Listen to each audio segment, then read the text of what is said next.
ევროპის იუნიორთან ჩემპიონატზე წარმატებული ასპარეზობის შემდეგ ქართველი კუდოისტები სამშობლოში დაბრუნდნენ. ლიეტუვაში გამართულ ევროპირველობაზე 5-მა ქართველმა იასპარეზა და 5-ვე მედალი მოიპოვა, 3 ოქროს და 2 ვერცხლის.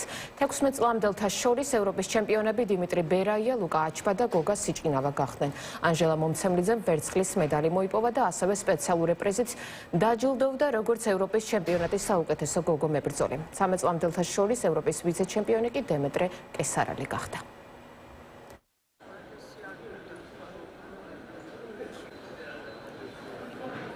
ევროპის ჩემპიონატზე 16 წლამდე ასაკში ავიღე პირველი ადგილი.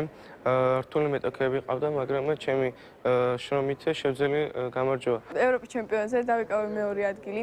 გავაუმჯობესე წინა წლის შედეგი და ვაპირებ, რომ გავაგრძელო ინტენსიური ვარჯიშების შრომა, რათა მივაღწიო ჩემს მაქსიმალურ მიზანს და გავხდე ოქროს მედლის მფლობელი. ჩვენი შემადგენლობა იყო 5 სპორტსმენი, რომელმაც შეძლეს 3 ოქროს და 2 ვერცხლის მოპოვება. ჩვენ კმაყოფილი ვართ ამ შედეგით, მაგრამ კიდე გვაქვს ბევრი სამუშაო.